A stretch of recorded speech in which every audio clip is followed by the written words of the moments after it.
The AGDS is one of the new tanks to come to the Project CW Alpha.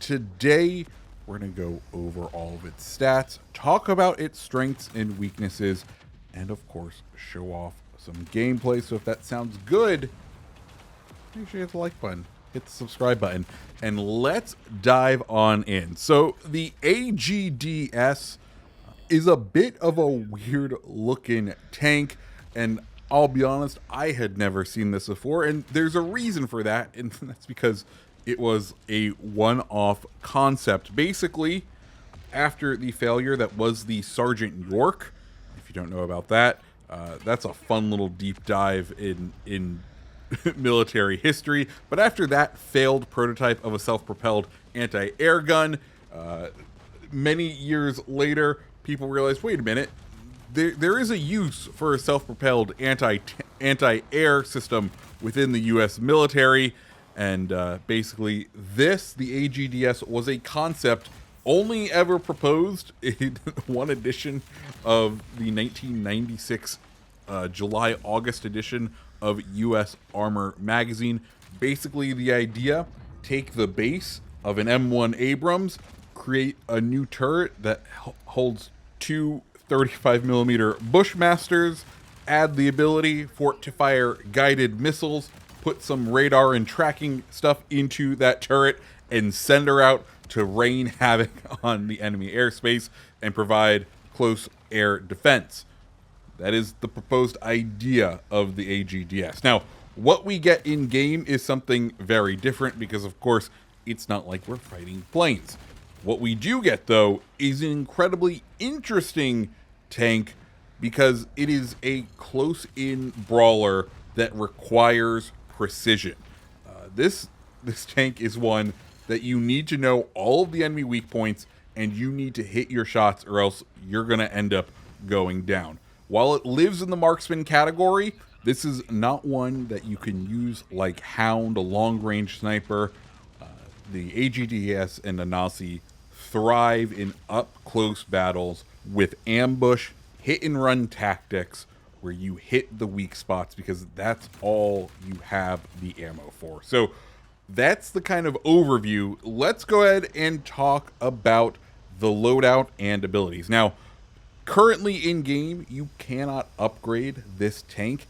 The perks are the only thing that you can do to boost anything about it.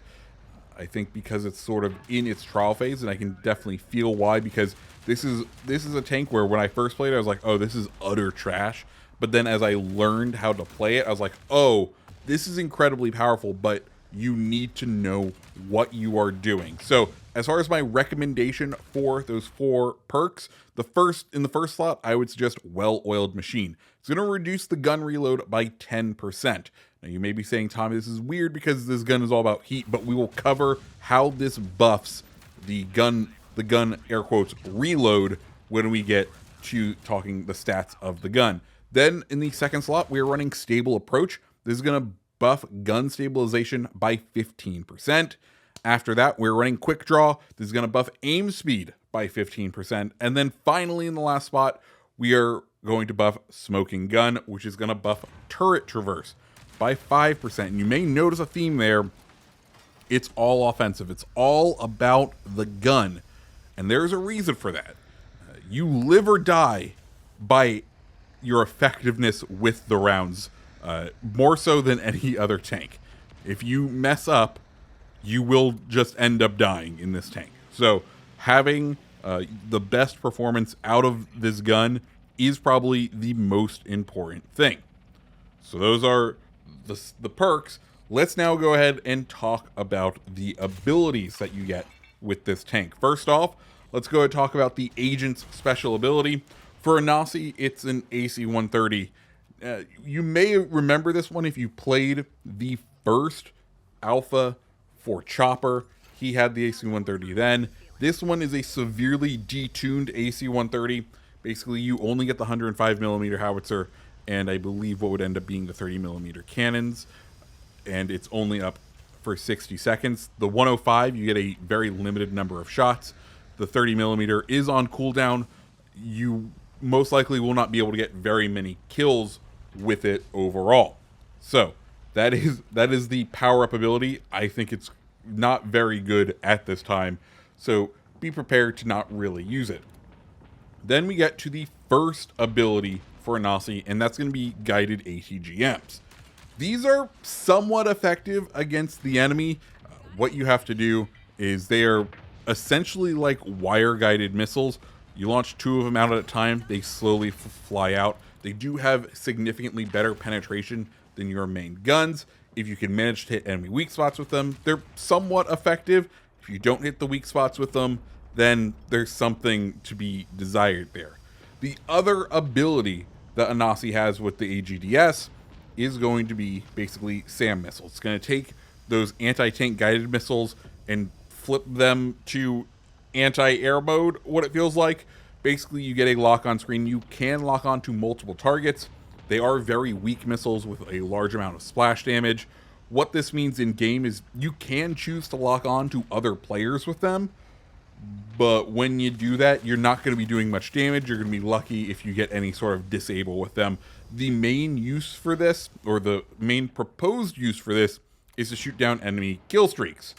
The only problem with that is while someone like Chopper has a kill streak that can be called in, the Chopper kill streak comes in way too quickly. That bombing run you will not be able to lock on to. The only thing that you can really currently take out with these missiles is the AC-130 of other Anasis, which is kind of a catch-22 of this ability.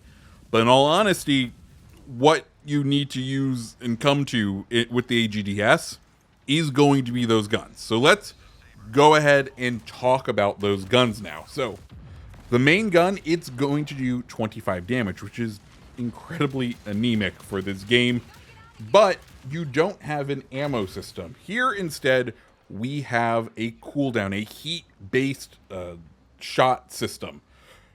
If you shoot it a couple of times and you don't max out the heat, it's a half-second delay until it starts to cool down. You create 4.6 heat per shot. I believe your total heat capacity is around 100 is what it probably feels like, because you don't get too many shots. Like 25, 26 feels right as far as the number of rounds that leave the chamber.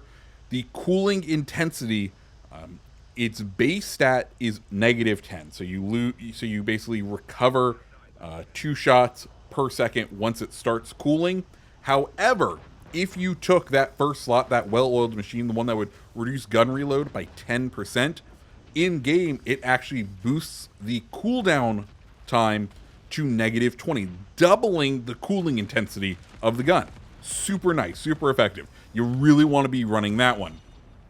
Finally, if you max out the heat, it's going to take 2.5 seconds before the gun starts cooling down. So there is a sweet spot where you don't want to fire this gun all the way to its max, or else you're not going to be getting the most efficient rounds down range, but you also do not want to be single firing it. You need to pick your shots. You need to know what you're doing. So those are the gun stats. The other interesting gun stat I think you should know, 90 degrees per second turret rotation, and that's very important because if an enemy is moving, you want to be able to track them because you need to be hitting pinpoint spots on them, and if they start moving, you could end up starting to miss.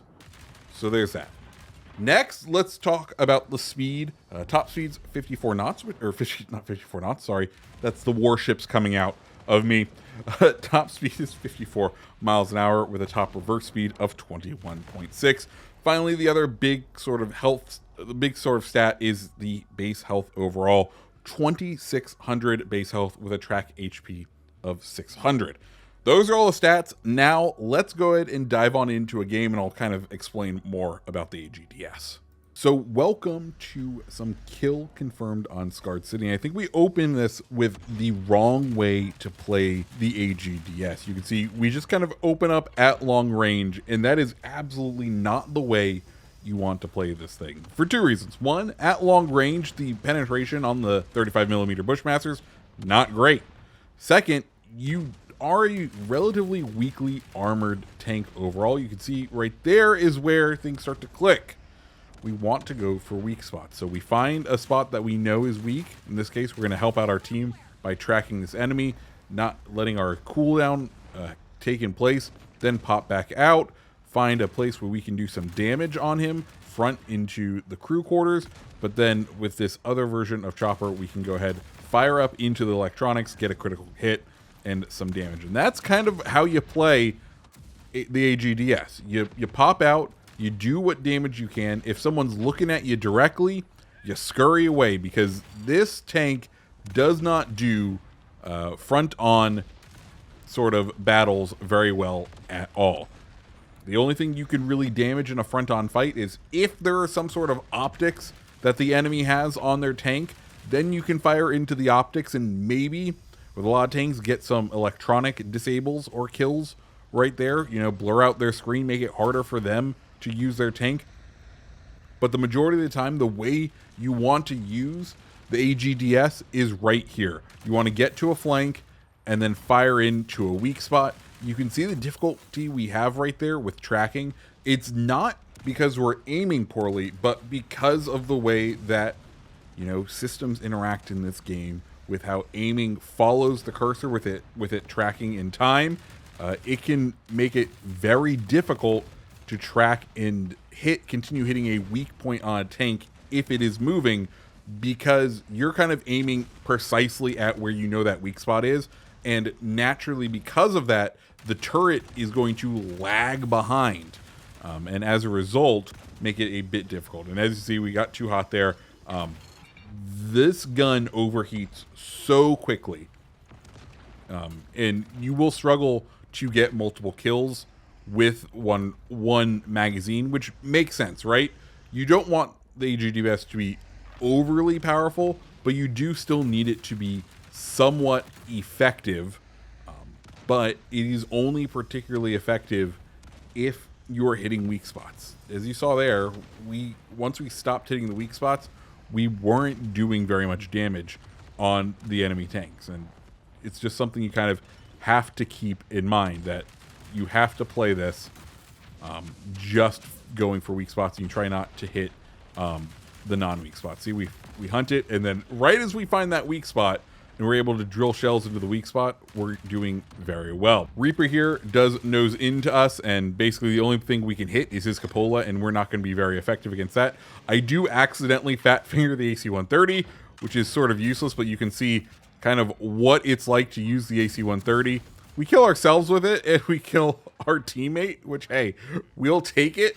But overall, I don't find the AC-130 very effective with a Nazi. It is something that I rarely use unless I need to get, you know, damage enemies with one of your abilities in order to get points for a contract or something like that. Anyways, right here is kind of how we play, or how you want to play the AGDS, is in this kind of close range, close to medium range. Long range isn't where the AGDS excels at all. Instead, we kind of want to get in and just keep popping in, popping out when our gun is fully on cooldown.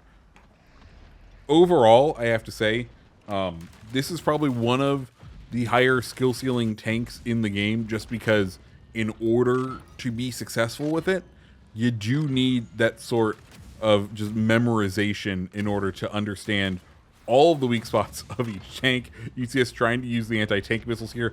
You do have to be a specific, a fixed distance away in order to be successful with them. If you're not, you saw right there, they will arch right over the enemy as we get this beautiful little bunny hop off the corpse of the Kent. Oh, but hey, we landed it. That's all that matters. As far as the armor layout goes for the AGDS, it's kind of awkward because the bottom half of the tank is incredibly sturdy. It's an M1 Abrams, and it matches Chopper's sort of defensiveness near the bottom. The problem comes in the top half of the turret. There is a massive weak spot on the front of the turret, and that is the large radar dish that sits there.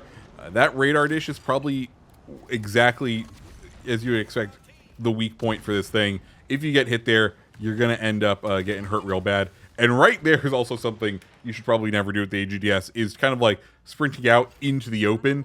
That was probably the poorest play for us to make at that moment, just because it exposes us so much. And you know, the full turret is just all weak points. There's not much protecting you in the turret area. So if you're going up against one, you know, just kind of fire into the turret. You're gonna do pretty okay. We're using the anti-tank missiles once again right here. You can see we're doing, I'm gonna call okay chip damage to him. Not the best, but you know, that's the front armor. But then we can just drill through the sight that he has right there and just melt people. And that's the satisfying thing with this tank, is if you can land the shots, oh my goodness. Hounds are the most satisfying, because if they're nose into you, you just aim at the bottom right hand corner of that hull and they're going down. Here's the anti-tank or the anti-air missiles, and you saw it's not very effective, but it is just something to do a little bit extra damage. As far as other weaknesses go, it is going to be just the heat and the amount of heat dissipation that you can access. With this tank, you'll find yourselves running out of those rounds really quickly. And if you do end up in a firefight where, you know, you overheat, like with this Kent here, you're gonna struggle to do any more damage to the enemy, where it's kind of game over unless you know precisely what you're doing, because it takes way longer for the cooldown to occur for that ammo belt for the max temp to get back down to 0 than it is for a reload on any of the other tanks. And it is not like you are the fastest tank out there. You're decent, but pretty much any of the other tanks will be able to keep up or can outmaneuver you, unless you are being very specific with how, you know, you're kind of playing the map and understanding. But if they close the distance, it's kind of GG's, no reload. But here we go. Beautiful hit on the weak spot right there. You know, using the guided missiles to try to do some damage at the longer ranges while we can, and then preparing to flip back over to those main guns. Now, as you can see, match is starting to wind down. We are not going to end up winning this. We are trailing by 5 kills, and they only need 2 more to finish it out. But overall, what do you guys think of the AGDS? Like I said, initially I thought it was an absolute trash pile, and it does suffer. There's definitely some huge weaknesses to it, but once you get the understanding that, oh, this isn't a long range marksman, this is a close-up brawler, this is one that's designed to use kind of the streets, maneuver around, find the flanks, getting close with the enemy, pop in, do a large amount of alpha, and then ditch the fuck out of there, it gets pretty fun. Anyways, guys, if you like reviews like this, if you like guides like this, hit that like button, hit that subscribe button, and I hope you have a fantastic rest of your day. See ya.